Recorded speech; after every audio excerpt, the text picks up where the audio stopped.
क्या चाहते हैं, मैं क्या ऑफर करूं कि आप किसी और स्टेट में नहीं जाएंगे, आप यूपी में ही आएंगे। जो चाहिए वो ले लीजिए, लेकिन यूपी में रहिए। जो सर ने बताया सैमसंग का तो केस मैंने आपको भी सामने रखा ही था कि पूरा जो 15,000 करोड़ का इन्वेस्टमेंट सैमसंग का इसी वजह से आया कि सर ने उनको अक्रॉस द टेबल जो उन्होंने मांगा वो दिया एंड तुरंत दिया विदाउट एनी प्रॉब्लम। तो इसके साथ जो आपने जो बात रखी इलेक्ट्रॉनिक हब्स की भी, पूरे ग्रेटर नोएडा और इलेक्ट्रॉनिक के हब्स जो हैं वो डेवलप हो गए and that's why all this mobile manufacturing came out there. Education में भी बड़ा इंपॉर्टेंट रोल आपने भी रखा ना कि why should people not come to Karnataka to have good educational quality institutions in UP. तो मुझको उसका एक केस याद है, जो बेनेट कोलमैन यूनिवर्सिटी हमारे यहाँ आई, तो वो जो उनके विनीत जैन साहब थे जो उनके मैनेजिंग डायरेक्टर हैं टाइम्स ऑफ इंडिया ग्रुप के, ही वाज सेइंग कि हम इस यूनिवर्सिटी को कहीं और ले जा रहे हैं इनटू सम अदर स्टेट।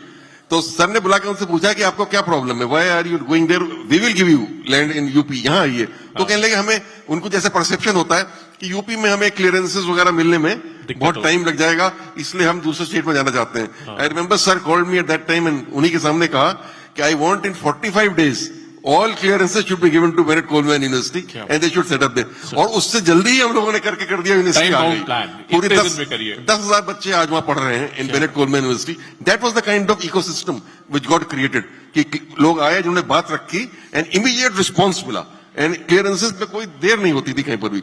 और कहीं पर भी किसी ने ये नहीं कहा कि यहाँ कोई करप्शन की बात है या कोई इलीगल डिमांड की बात है, कहीं नहीं। I will quote the example of laptop distribution.